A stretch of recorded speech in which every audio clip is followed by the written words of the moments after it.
Welcome to the Fanatical Elfz Show, part of the Elfz Network. We are a bunch of wild and crazy Cleveland Browns fans, bringing you all the latest in Browns news. Tune in now.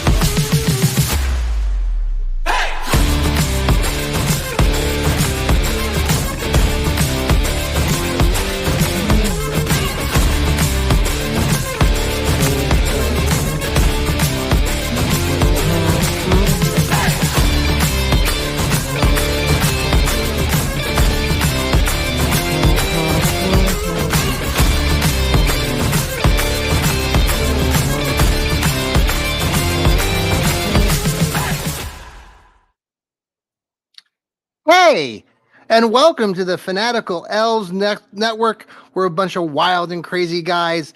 I have Elliot tonight here joining us. I'm John Suchan, and we are glad to have you as part of our show on this Thursday night as we get ready to tackle the Indianapolis Colts this weekend. Browns fans are coming off of a high with their big win over the San Francisco 49ers, the previously undefeated 49ers, with a big upset win. How are you tonight, Elliot? I'm raring to go. I've got a lot of things on my mind. I'm kind of mad about a few things. I don't think the Browns are getting sufficient credit for what they're doing. And let's go ahead. Why don't you give me some questions or some topics, and okay. I'll fire back. Do you like my haircut, by the way, Elliot? I don't know if you can see my hair. I got it really John, short. you're such a handsome fellow. You would look good no matter what you did to your hair. But yes, it looks very nice. All right. So first topic, let's just review briefly, talk about, what we saw the 49ers. I know we've talked about it on some of our other shows. You talked to Elliot a little bit about on the Browniacs, but, just overall take, coming away from the 49er game, what were the best things that you saw the Browns do in that game? What were some of the highlights for you? For me, the only thing you can say is that the Browns played dominating defense, the likes of which we have not seen in the modern era. There's nothing that you can say that's too positive. The Browns defense is incredible. The Browns offense, on the other hand, not so much. When you start looking at it, Elliot, we all have been looking at our statistics on the defensive side of the ball, and I know you have a lot to share here in a little bit. One of the things that just stood out to me when I start looking at NFL, just NFL.com, and start pulling up these stats, and the Browns are literally defensively ranked number one in almost every category that you can think of. And if they're not number one, they're number two or number three, and it's just impressive. So, they have a big game coming up. I know we're going to talk about this defense, and I'm going to give you the floor for that. Let's briefly talk about Deshaun, because Deshaun Watson did practice today for the first time in ages. We did the whole Deshaun Watson watch party last week. Got a little bit more optimistic yesterday when he spoke to the media, and then today he was out on the field. I understand he threw anywhere around a dozen to a couple dozen passes. Longest throw he had, they said, was like 30 yards. It's funny because it's practice, but it's part of the practice. It's part of the process. So where are you at with practice? So Elliot, where are you with Deshaun this week? I don't think he's going to play personally, just because it's scattered and there isn't a ton of confidence, and it's part of the process. So I imagine the Browns are going to take it easy with him, and he will not play Sunday. But I wanted your take on that. Well, let me give you some better take than my take. Let's go to the Mayo Clinic website. Yes. And ask, what is a micro tear of the rotator cuff? Shall we ask that question rather than have stupid sports writers like us try to analyze something that we know nothing about? Let's ask the Mayo Clinic for their opinion. Yes. They're talking about the rotator cuff and various levels of tears and strains. They say that when the rate of breaking down exceeds the ability of the tendon to rebuild, that in other words, these tendons, quote, are in a constant state of rebuilding and breaking down. Okay. This inflammation is known as tendinitis. Okay. And that's what a micro tear is. In the extreme case, this inflammation can result in the failure of the tendon, known as rotator cuff tear. So what they're saying is that that tendonitis is the same as a micro tear. There's some microscopic coming apart of tissues that are inside the joint, not the joint, but the tendon. Okay. And that's what a micro tear is. It's tendonitis. And so it sounds horrible to say micro tear of the rotator cuff. But if you just say sound so bad if you say that it's tendonitis. Right. So, okay. So that's what the Mayo Clinic has to say. And, that this is not something that, according to the website of the Mayo Clinic, necessarily requires surgery. They're saying that you strengthen the muscles and you have to give it some rest and let it heal and allow the healing process to outweigh the tearing down process. Right. Okay. And then, it can be, made worse if you keep on overstressing it. But so, I mean, we saw him that serious.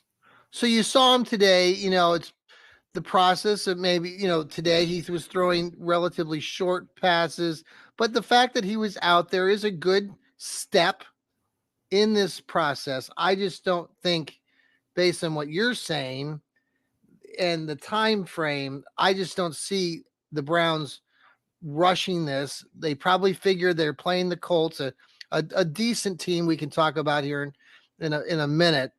It's an indoor stadium game. PJ Walker did a halfway decent job, or did enough with that interesting offense of the Browns to get the win. So maybe they're betting on that again and lock and ready to go with their defense. So do you think Deshaun's plays Sunday, or do you, based on what you're saying tonight? Well, I'm not an expert, but it sounds like the tendon has to heal. And the healing process involves strengthening muscles around it. And it involves just allowing the cells in the tendon to regenerate. Yeah, but we're in a rush here, Elliot. We're in a rush. We're Browns fans. We want it didn't work for Baker Mayfield to rush him into action with a bum shoulder, and that was his left shoulder. Yeah. I don't think we should rush. I don't see the point of rushing Watson into action and making it worse. I don't know that I necessarily agree that Watson is better than either of our backups. And by the way, I have another thing that I really got upset about is that Pro Football Focus ranks Dorian Thompson-Robinson's performance against Baltimore more highly than PJ Walker's performance against San Francisco. And what the hell are they watching? Well, they always said, "Oh, we're just rating how well they executed the plays that they were given. We're not evaluating their talent level and all this kind of stuff." I would just like to know what it is that they saw against Baltimore that they thought was so good that DTR got rated more highly than PJ. I just really think that they need to rethink what their grading system is doing. I don't think that Elliot, it's not passing the smell test for me. And you can, quibble all you want about, oh, well, it's not doing, evaluations over the talent level and blah, blah, blah, blah, blah, blah, blah, blah. Well, what is it doing? That it's eluding me at this point, and I'm going to get into that some more in a bit as well. Elliot, the PFF stuff, I actually signed up. They initially had some positions that I looked at about a year ago and started doing the training on that. And it's a lot that they expect of you to analyze players and such. So I stopped the process myself because I knew I was not qualified or ready for such a. It's a lot of watching film, and you need time, and so yeah, They should hire me to fix they their should. system. What They they have need to spots, do, Elliot. what they need to do is to normalize their system based on the result of the play.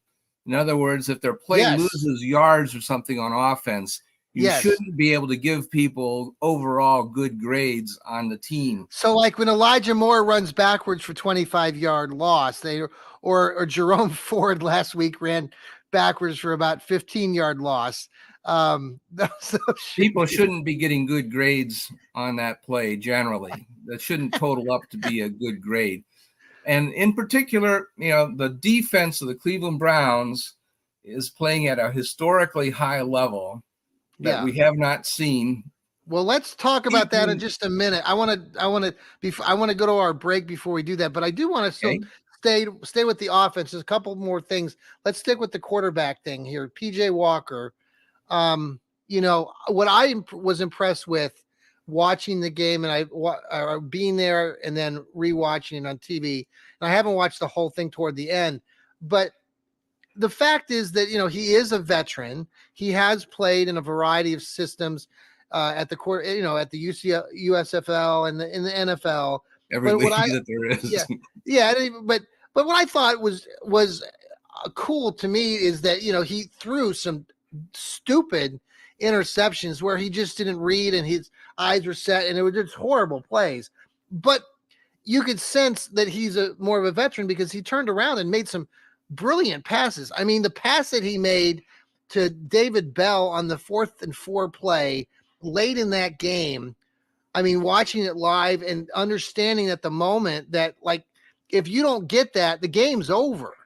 And he spun it, and it was a tight window. He fixed it in there to David. David got a couple extra yards, and they carried on with that drive. I thought that was a tremendous play, and I got to give some props to Walker. I thought he played so well. I know it wasn't in moments, well, not the whole game, but he was able to come through when the Browns needed him. And I just wanted to give him some props. What did you think about PJ? Well, I think PJ has some talent. It's his first game with a team that he did not train with all summer. Yeah. And so I think that it's acceptable. I'm not convinced that he's better than Dorian Thompson-Robinson. DTR made 3 bad throws, and PJ made 2. Okay. So, I think that the Browns backed off of a carefully made decision that they felt that DTR was ready to be an NFL quarterback based on the summer. And they said, oh, well, 1 game's enough to change our mind. Sorry, let's go to a guy that we have not had a great deal of experience with. And PJ, I think, is an NFL quarterback.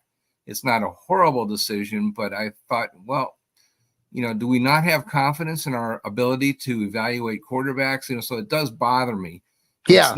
I would hesitate to say that you ought to trust my judgment better than the coaching staff's, but it doesn't really look good. It just doesn't quite sit right with me that they changed their mind after 1 game. Let's switch to the running back game real quick. Are you happier with where we are with the running back room? After this last week? Okay. They definitely stepped up a little bit. Jerome Ford had a good game, I think, against a superior San Francisco 49ers defense. So you have to like that. Kareem Hunt, I think, is going to be a very good short yardage runner, maybe more than that. Yes. So I don't know that the Browns running game has to be above average in order for them to win. Okay. It just has to be serviceable, and maybe they're making progress to get to that point. You know what? I really like I want your take on this. Elijah Moore, we've all been talking about Elijah Moore, blah, blah, blah, blah, blah. I think he's overrated. Okay. What I thought was really impressive, Marquise Goodwin in that first half, when he ran the same damn jet sweep that Elijah Moore does. And Marquise Goodwin, the veteran that he is, he found the crease, and man, that kid can fly. And he went 20, 25 yards. I'm like, dude, give him the freaking ball next week. Yeah. If I want to see that play on AstroTurf in Indianapolis next weekend. I want to see Marquise Mhm. Goodwin on that jet sweep. Get rid of Elijah Moore on the jet sweep. Give that to Marquise Goodwin. Yeah, well, Goodwin's not a kid. He's your age. Well, no, yeah, that's true. Thanks. I But did find out that I'm the eldest in my group at school today. I was talking to my colleagues and amongst my administrators and counseling colleagues, and found out that I was the eldest one. So I'm feeling a little bit aged here. So okay, back to reality. Marquise Goodwin. yeah, he's fast. He's very fast, and does everything well. He's an NFL receiver, and if you want him to run the jet sweep, he'll run the jet sweep. So he's a threat. It's a crying shame though that we haven't been able to use him on the deep ball because we don't have a freaking quarterback that knows how to throw the damn ball. Even Deshaun Watson has missed him a few times at the beginning, and I just like it's a shame because you're ruining this option you've got with a really good. I mean, he's had success in other programs he's been at. I think he played with I want to say the Bills, and he's played with the Seattle Seahawks. You have to live with your limitations, and frankly, we have to live with the fact, in my opinion, that Deshaun Watson has not yet reestablished his place among the pantheon of greatness. Hasn't. I hope that he will, but he hasn't done that yet. And perhaps he's had some problems with tendonitis in that shoulder all along, and we just haven't found out about it until now. I don't know. But we haven't seen a really consistent long ball game from Deshaun, and we don't really expect to see that from PJ. DTR might have the ability to do that, but we gave up on him after one game. So okay, I don't think that's in the cards. They don't need to be throwing bombs all over the ball yard.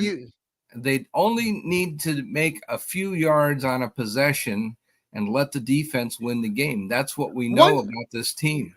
One set play that I've seen that Stefanski has been running a little bit more. I don't know if it's specific, but he's been adjusting the line on like the 3rd down and 1 where the Browns scored with Kareem Hunt. He shifted Harrison Bryant under center, and it was a beautifully balanced play, created holes and opportunities for Kareem to go pretty much untouched. He's used now Harrison Bryant a few times. You think about like last year they were using Jacoby Brissett because he was a bigger guy under center on those 4th downs, and now they've kind of inserted like their tight end, like Harrison Bryant, on some of these little plays, and it worked for a touchdown. Wanted your quick take on that. What do you like that? I mean, do you think the Browns should continue to do that sort of unbalanced, or I don't know what you want to call that, just a different scheme? Well, yeah, I'm kind of maybe at best neutral on that and leaning against it. I don't know that we need to have trick plays and super clever offense in order to win. Again, I think that the Browns, based on how well the defense is playing, they can win with field goals, and they don't need to be doing crazy stuff and risking turnovers, having tight ends handle the ball from center. Well, it doesn't really make me feel happy. I think I'd rather play conservatively, and I'm willing to accept going for it or going for the field goal rather than going for the first down in short yardage situations. This is not the way that we did it last year. If you'd asked me this question last year, I'd do the other way around. But this isn't last year. This year, we have an unprecedented advantage in defense. We do not have the long ball offense that we had last year with Jacoby Brissett and the wide receivers that we had. Okay, so that's fair. And again, it's the disappearing act of Donovan Peoples-Jones. I don't even think he was targeted maybe once in that game Sunday. I think he probably was targeted once or twice, but he didn't star anyway. He didn't come up. I was expecting 4 or 5 catches or something from him. I like seeing I don't know what's going on there. David Bell has only made the one catch, but it was a big catch at the end of the game. And, they've been using, obviously, Amari Cooper made some spectacular catches and, could have He's been almost scored. wonderful, incredible. Oh, yeah. Well, Bell is a very good receiver. He will catch the ball and move the chains. And I think that's really what they need to have. All they need to do is catch the ball, move the chains a few times, and that's good enough for this team. Yeah. Let's pause for a quick break here on the Fanatical Elfz Show, and we will be right back. Okay. Did you like those commercials, Elliot? Yeah. Do we sell lots of stuff? Oh, I think we did. I just want to thank again all the fans of the Fanatical Elfz Network. We have been building this product since spring in April, and our downloads continue to rise every month. Every month, we're 20 to 30% more downloads than we were the previous month. And that's only because you're tuning in to Apple, to Spotify, watching us on YouTube. We really need you to tune in, though, to Apple, Spotify, and all the audio downloads. That's where we're making the big bucks. And we cherish those pennies so we can go back buy our Happy Meals every month. But just thanks again for following us. We've been trying to do everything we can to get you guys excited about the Browns, and we want to support all of you, and we want to provide good content. We've got a variety of shows that we present every week. Elliot had his Browniac show earlier today with the Left Guard, which is an awesome program. Tune into them. That show just came out. The Browns Blitz with Rod Bloom. Steve Gill has his Dog Pound South show, and our young rising star, Sam out of Texas, has his Browns Breakdowns. And I have my Johnny Cleveland podcast. And, Elliot, I had a really fun time this last week.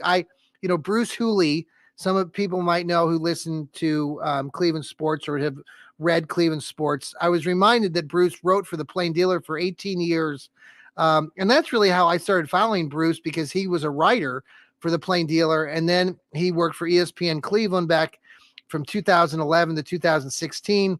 And I would listen to his show on ESPN 850 when I was living out there in Wichita after school. I'd do my little exercising walk, and Bruce would come on. So I had a really great opportunity to talk to him early this week. Check that out. And I know Joel he's brought on some guests, and I'm sure, and Elliot, you've been part of some shows with some guests too. So we're going to continue to provide all of that as we move forward. So Elliot, we're gonna have Taylor Swift on soon. So no, we don't have Swifties. No, we don't. I'm still not trying today, but soon. It's happening.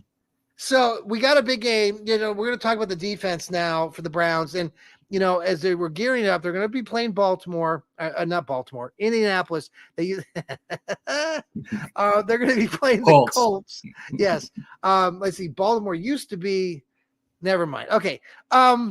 So the thing is, okay, I think we're favored in this game. Not that that's a big deal. They're 3-3. The record, the Colts are 3-3 coming in this game. They've had an up and down season.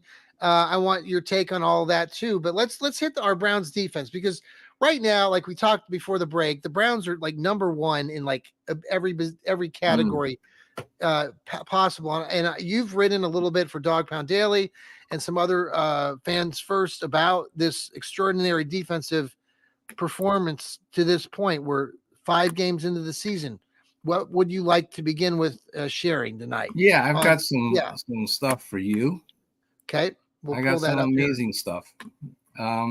It's always amazing with you, Elliot. By the way, my stepmom just loves you to death. I've told you, Grandma Cookie, Grandma Pat, she just adores you. Oh, I gotta meet her. I need meetings for definitely. We're pulling up some. If you're watching us on YouTube or on the X, we're going to show some graphs here that Elliot has created. Okay, this is momentarily PowerPoint, and I'll read this stuff so that you guys can follow along. We're off to the side. Okay, I'm going to get rid of my get rid of my other banner here. All right, what I've done is I've compared the 2 greatest teams since 1985 with our 2023 Cleveland Browns. That would be the 1991 Philadelphia Eagles and the 1985 Chicago Bears with Refrigerator Perry and all those guys. What Wow. you'll find is that the 2023 Cleveland Browns are giving up only 3.82 yards per play. Wow. 3.82. And the Eagles were right behind the Cleveland Browns. They're giving up a little more for the full season. I'm not saying that the Browns are for sure going to do this for the whole year. I suspect that they probably won't. Nevertheless, for the first 5 games, give them their props. They have been better than the 1991 Eagles statistically. That's a fact. It's not just an opinion. They have both of those teams were better than the 1985 Chicago Bears statistically. The Bears gave up 4.38 yards. I'm taking a picture of this. We're going to post this on social media here. Yeah, go for it. Well, okay. Yeah, I'll send you the whole file, John, after we're done with this. In terms of the passing yards per attempt, Cleveland Browns, 4.56. Eagles, 5.17, significantly more. And the Bears were a little bit more than the Eagles at 5.39. The Browns were better than both the Eagles and the Bears. It's so impressive. You want to talk about yards per game? Maybe the pass attempts were more, but no, the Browns have given up 121.4 yards per game, and then they held Brock Purdy, I think, even lower than that. Now the Eagles gave up 150.8 yards per game, 30 yards more than the Browns per game. The Bears, 176 yards per game, a lot more than either of those two teams. Yeah. Let's talk about the run. Okay, now here the Browns have actually given up more than the Eagles. The Eagles were hands down the champion. Browns have given up 3.46. Eagles were 2.97, which is really incredible. Right. And the Bears were more than the Browns at 3.67. Now, let's go talk about the yards per game. Browns, 79. The Eagles, 8 yards less at 71. Okay. And the Bears were a little bit higher than the Browns at 82.4. Now, I should also point out, however, that the Bears were famous for generating turnovers, and they got more turnovers on defense than their offense gave up. The Browns are the other way around. Their offense has been turning the ball over a lot. Right. And that's how the other teams get scores, by the way. They haven't really scored very many touchdowns against the defense. It's been giveaways on offense and pick sixes and stuff like that. But the point is that there has not been a defense that has played like this in recent history.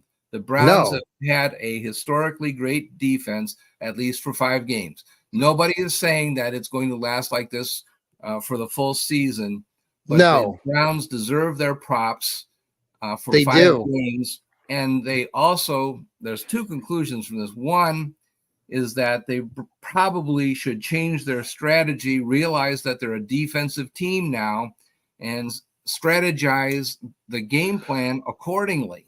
And the other thing is that I'm kind of ticked off at the Pro Football Focus just sort of gives them a meh grade on defense. It should, whatever scoring system you use, I don't care what it is, it should give an excellent score to an excellent reflect team. that. Yeah. Yes. And I don't care what you say that, oh, well, it's not supposed to be how good they are. It's about how well they follow the game plan. And I don't care what you say. Pardon me, you can't say that on the air. Oh, I'm sorry. But okay, this is just nonsense. Yeah, that's better. Let's go edit that out. But anyway, yeah, this is just, it just doesn't make sense if you have the best team in the past 30 years and you're giving it so kind of grades. That doesn't make any sense. Okay, let's see. Where do we want to go from now? there? I just want to, pause just before you go there. Those are some just tremendous stats. I think the rest of the country, Browns fans probably don't know that. So we need to push that out on our network because that's some good stuff there, Elliot. That's some, you've taken the time and gone into that. And I mean, Yeah, that's the something that national is media does not care and no, has not noticed. That is a no, fact. no. That's Okay, great. Okay, on now, to and yeah, yeah, am I predicting that the Browns are going to win this game easily? yeah, No. And the yeah. reason is because our offense has already blown 2 games despite excellent performance by the defense. Yeah. The way that they can blow this game is by hero ball, and by that I mean they can do Okay. unnecessary things on Right. offense. They can do trick plays, which I don't think they need to do. Right. Also, they can do the Mike McCarthy bomb calls. Mike McCarthy, of course, is the coach of the Dallas Cowboys, and he likes to Yes. call 40-yard bombs for no reason at random times. Other risky passes that they don't need. I don't want to see improvisational ad-lib passes, the kind of things that Johnny Manziel used to do. We don't need to see that from the Cleveland Browns. I don't Right. want to see reverse laterals and stuff like that. And I also think that they need to change their strategy for going for it on 4th down. Basically, that strategy does result in the most number of points on the average. Okay. However, and I make a point of this in the next slide, Okay. that I said a lot about this on the Browniacs show, that Uh-huh. we've known for years, us number geeks, that on the average you get more Yeah. points if you go for it on 4th down near the goal line. But you Right. also kind of randomize the outcome, because sometimes you get 7 instead of 3, but sometimes you get 0. And when you make a random outcome, it kind of gravitates towards a 50% or 500 I see. Yeah. percentage for winning the game. But if you think that you're the favorite and you're probably going to win the game, you should take the more certain outcome. In other words, take the 3 points because you think you're going to Yeah. win and the defense is going to stop them. If you believe that that's true, take the 3 points, even though you'll have fewer points on the average. You believe Yeah. in the defense to hold Yeah. them. And so that's a better strategy in the case when you are confident that the defense can control the score. Does I that make think sense? Does I that make think sense? yes, it does. And Elliot, I think you need to I think you need to have your own show on this network called The Oracle Speaks. Yeah. I Okay. think that needs to be the title of one of your new upcoming shows. And I love your final comment there. Can Coach Stefanski, an offensive coach, morph his thinking? I love Yeah. it. I think that's a problem. He's Yeah. got an ego, and here we are. We're Yeah. giving all the accolades to the defense, and here we're giving it all to Jim Schwartz, and wow, is he doing a great job? And he is. And Stefanski may, hey, what about me? Well, Oh, I want to get credit for doing all. I want to be the hero that saves the day for the Browns, and I'm going to do make the you play call that everybody talks about on do you Monday. think, Elliot? Let me ask you this. Speaking of that, and I think it's a good uh, take here. When I was interviewing Bruce Hooley the other night, one thing that Bruce brought up was the visual of the Browns winning the playoff game against Pittsburgh. Go back to 2020 for a minute. Mm-hmm.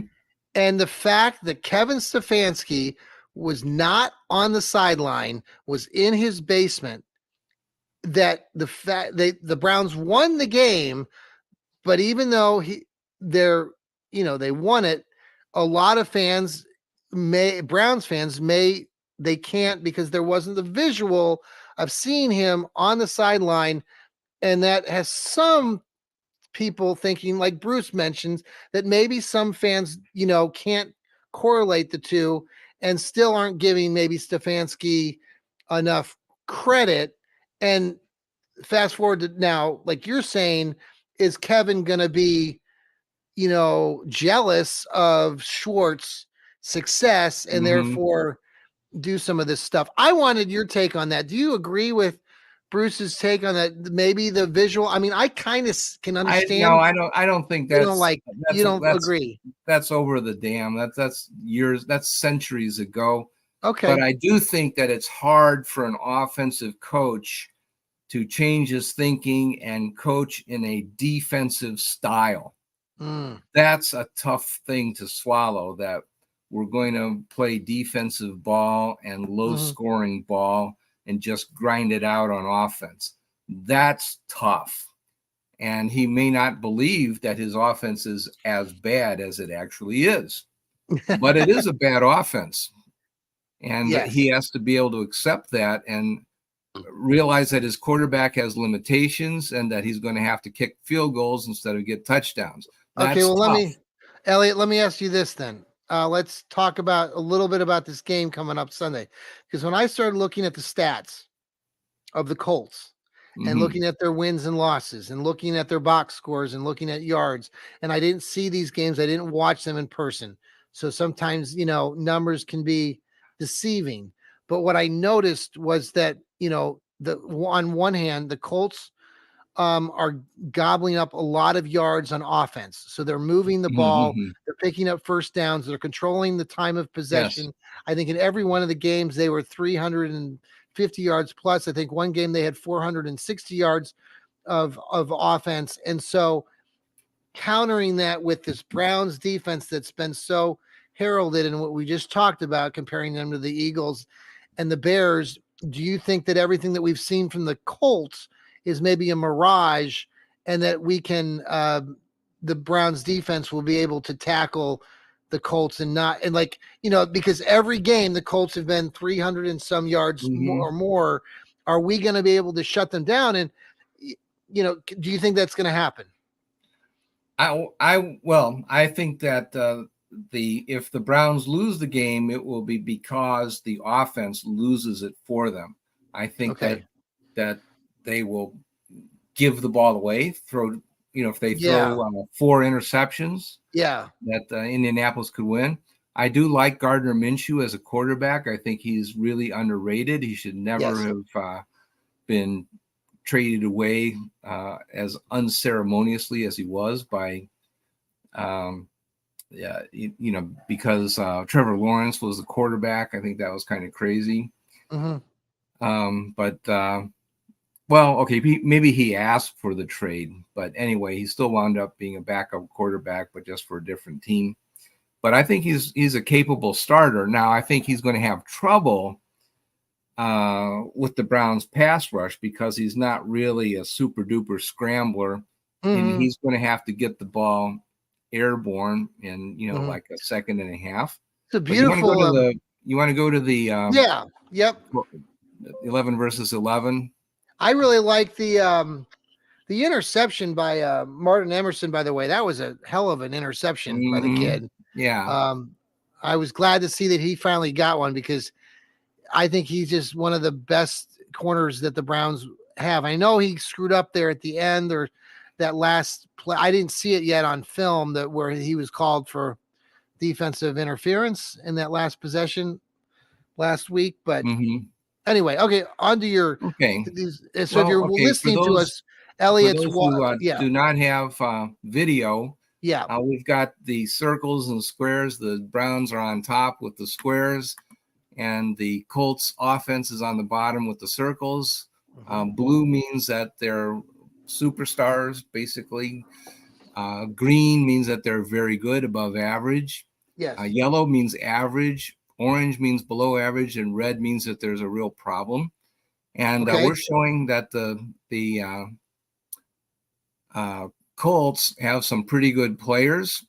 Quentin Nelson at left guard, Ryan Kelly at center, both pretty good offensive linemen. They're really pretty tough on the left side. Right side, maybe not as good, with Will Fries, or Fries, I'm not sure how to pronounce his name, and Blake Freeland. I think Freeland might be actually a backup who's been playing for the past couple of, or 3 games. Kyle Granson has been on the injured list. Not sure. I think he's questionable. Don't know if he's going okay, to make it at tight end. Alec okay, Pierce also is injured at wide receiver. Now, Gardner Minshew, I have him at orange because he threw 3 interceptions. I think basically lost the game for him last week. But yeah, overall, I really like him. He's going to get his yards normally, maybe not against the Browns, but he's normally mhm, a pretty good quarterback. yeah, Jonathan Taylor has been he was a really good running back, 1,800 yards 2 years ago. Last year, he was an 800-yard running back. This year, he was holding out for more money, and he hasn't gotten on track his first 2 games back. So I'm No, not he sure. is not. Yeah, I'm not sure if he's really Jonathan Taylor right now, maybe in the future, but I'm not giving him. I think that's a huge advantage for the Browns defense. I think because he hasn't gotten on track, and I don't think the Browns defense is going to let him get on track. I think he's had 9 carries last week, maybe even a few Yeah, more. he But didn't really do fantastic stuff. So I'm not giving him the high score that okay. Maybe his So ceiling is much higher than his performance. Now on the Browns side, I'm totally going against Pro Football Focus. I just can't agree with them, giving them average and below average. So everybody gets at least a green square. And then the defensive ends, Garrett and Zadarius Smith, get blue squares because they're all really playing at a very high level. Sure. And I think that there are no weaknesses on the Cleveland Browns defense. Is Anthony Walker going to play? He got knocked out was he in concussion protocol or no? Yeah, Anthony Walker was in concussion protocol, and we don't know if he's going to play, but I think he was. Did you see the Did you see the pregame the huddle of the defense last week? They released it on, I think, on a couple different sources. I think it was Juan Thornhill or Greg Newsome giving a very emotionally spirited chat to their teammates. They had to bleep out most of the words, but I look back at all these other huddles, like they show teams as they get ready to play their game, like Baker Mayfield and even Myles Garrett. And I'm telling you, man, I don't know, when I saw it, and I think a lot of Browns fans probably feel the same way, it felt different. It felt like that team was really connected. And, listening to somebody like Jim Schwartz this week, I think he was talking about his team, and they were talking about how these players are celebrating because Schwartz, I think, is wants to see that. It's part of what he's telling these guys. And he's basically saying if they're doing it and they can back it up with their actions, they should be celebrating. I just think it's really remarkable because we have not seen that from this pretty much same group of players from a year ago and 2 years ago. I mean, are several new players here, from Delvin Tomlinson to Shelby Harris to Smith. I get that, but we've had Delpit, we've had Ward, we've had Emerson, we've had Newsome back there, and it's just really nice to see these guys play, energized and really seemingly be engaged. Everybody's playing well. They're all kicking butt. And, they're not playing very much. They're not taking very many snaps because everything is a 3 and out.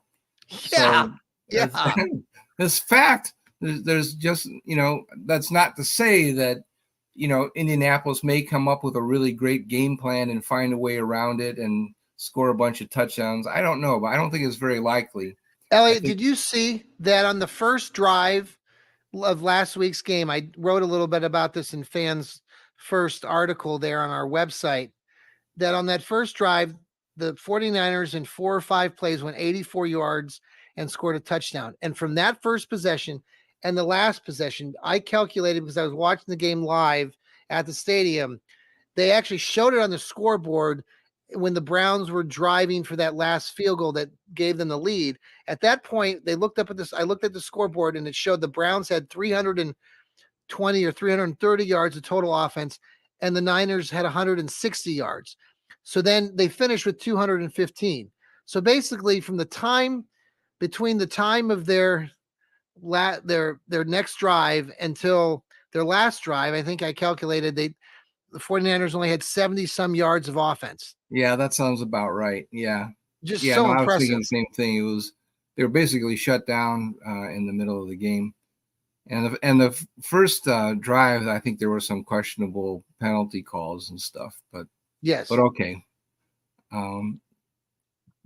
Next slide. Oops, missed. It was okay. So here we go. Now with the Browns on offense, we think Joel Bitonio will probably play. I'm not sure about that. Okay. Yeah, we have some red spots here. We have Jed Wills. Jed Wills is the most persuasive individual on the team. I don't know why he's keeping his job. Donovan Peoples-Jones, I don't know what is going on with him. He's normally a very good receiver. He hasn't done anything this season. Jerome Ford, I probably should have upgraded him. A little bit, yeah. Yeah, he should be orange. I think that was a mistake leaving him red. Sorry, Jerome. But the Colts have a very credible defense. There's a few average players. Linebackers, I guess they are rated below average. And Okay. now they are starting a rookie 7th round pick, Jalen Jones, at cornerback. And Okay. now Pro Football Focus rated him rather highly. I'm skeptical whether that rating is warranted. That's why I'm coloring that box red. I think theirs is green, actually, a Now, light Juju green. Brents, where's he from? I Brents on the don't other know. side. You caught me. Okay. I don't know where he's from, but There was another kid that got drafted with the last name Brents. I thought maybe that was this last year, but that kid sounds like that might be from a. He's been on the team before. yeah, that I don't Yeah. know. But I Okay. think they've got some talent on the defensive line. I think they're Yeah, but going to. not much. I mean, if our offense is going to start going, maybe this is the week to do it, right? I mean, we can, even with PJ Walker. Well, DeForest Buckner is a 1st-round draft pick, and Samson Yeah. Okay. Baum is probably going to beat up Jed Wills. So I think whoever plays quarterback, I've got Deshaun Watson listed there. I put that in the beginning of the week. I Yeah. probably need to adjust that. I think it will be, in fact, PJ Walker. And I think PJ better get on his horse because those linemen are going to come around the left side of the Browns' offensive Is line. Shaquille Leonard the linebacker? Has he been around on that team for a while, or was he with somebody else before playing for the Colts? Gee, I really don't know his story. I just Okay. know that his rating at Pro Football Focus was not outstanding, Okay. and I went along with their rating in this Okay. case. So, what are your overall? Are we have more slides? No, I just really think that the Browns' So, ineptitude on offense can probably compensate for whatever weaknesses the Colts so, have on defense. so tell me then in a gist, like, what's your final assessment on this game Sunday? We'll have a pregame show and probably a postgame, but I want to hear what I you. just want the offense to not lose the game for the team. They don't have to be outstanding. They don't have to do heroic deeds on offense. Just don't lose it. Just don't Yeah. throw the ball with unnecessary crazy plays. Right. Just try to make a few yards and play positional football. If we make 20 yards and punt, they make 10 yards and punt, we're eventually going to get close enough in order to kick a field goal. That's really the way that I like look at that the take. game. Yeah, I like that, Elliot. Very good. Do you see So a modest scoring, more scoring than last week because we are inside dome? yeah, and I think that the Colts are nowhere near as formidable as San Francisco. Mm-hmm. Yeah. So Okay. yeah, I think Okay. Well, I agree. I'll go on. I mean, I think the Browns win. I don't know even what the line is right now, but I'll go Browns 26 to Colts 16. We'll go 26-16. I think the Browns maybe the Colts score an easy touchdown on some mistake that the Browns make offensively, like a turnover or a fumble, and that's how they get a touchdown. But then the Browns defense shuts them down. So I'll go 26-16, and they keep the Colts under 200 yards of offense. I'll be bold there. Well, not that bold. I mean, they've been doing that to most teams. So I'll say they keep them under 200. What do you think? You agree, Elliot? I think it'll be very close. I think that the Browns offense will keep the Colts in the game. I don't Yeah, think that the Colts offense is going to move the ball. I think it'll be like the yeah, middle of the 49ers Browns game where the Colts will struggle to move the ball at all. I think that they'll depend upon Gardner Minshew, and Minshew will be able to complete some passes. sure. Minshew might throw for over 150 yards, That and was that's one other enough. thing. I was going to say that to you, Elliot. Also, I saw the few of the other Minshew stats and their quarterbacks. Last game, he threw the ball. I want to say, was it 50 times? Last week's game, he threw the ball He threw a 50 lot. I times. remember that he went over 300 yards, but he threw some bad He interceptions was that like caused him to 30 for lose the game. 50. Yeah, Yeah, it was something like they, that. yeah, It's yeah. pretty crazy. Well, we get Elliot. Yeah. So I would I would think that the point spread is like 2.5, and I think that's probably about right. Hmm. I don't know why the over under is. I'm looking at Yeah. FanDuel, and they're Uh, saying that the over under is 40, which is higher than it was for San Francisco and Cleveland. Now, yeah. so why are the Colts more capable of scoring than San Francisco? Do you Well, it's understand that? Are the indoor. Colts Well, better I than mean, San I Francisco? think it's a dome, and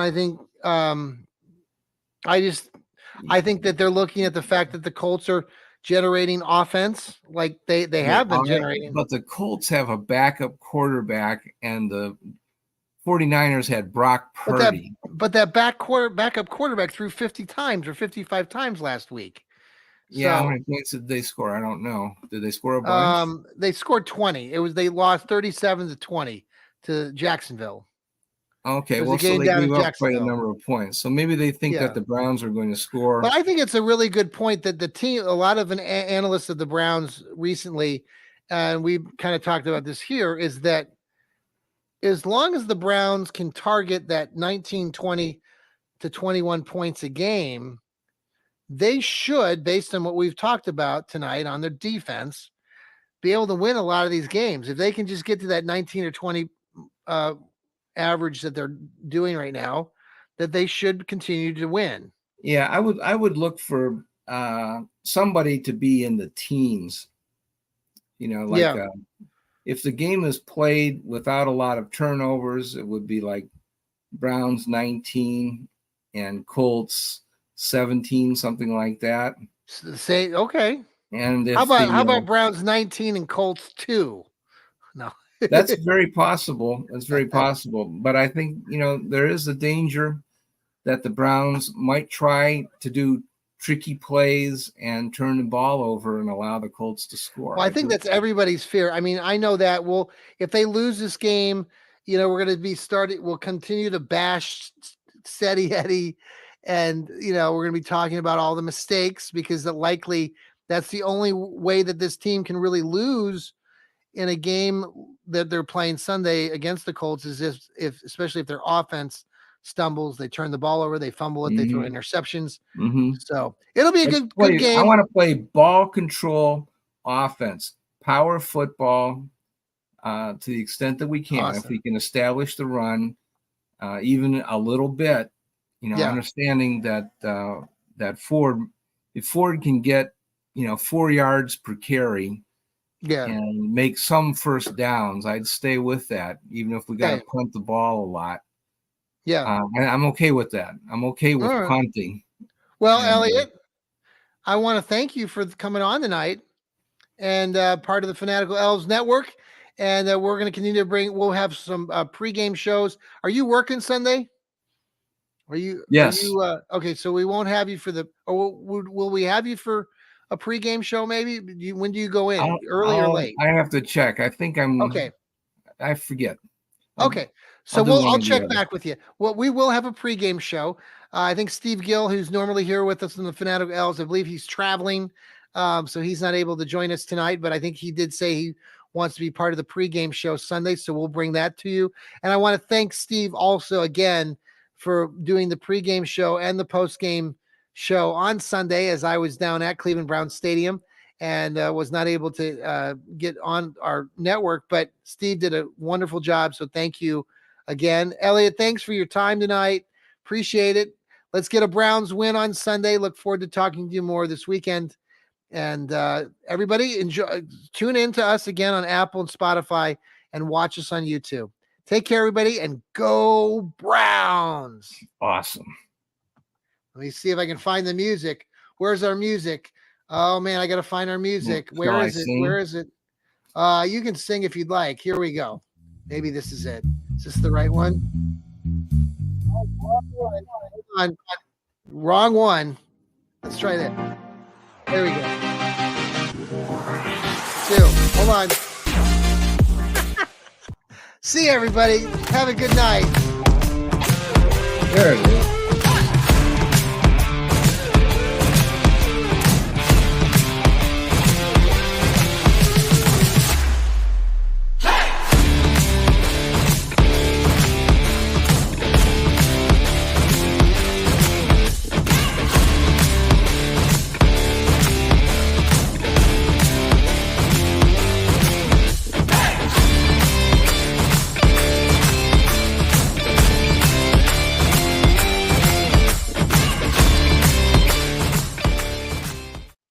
Well, it's not wanting to stop. We're still on the air.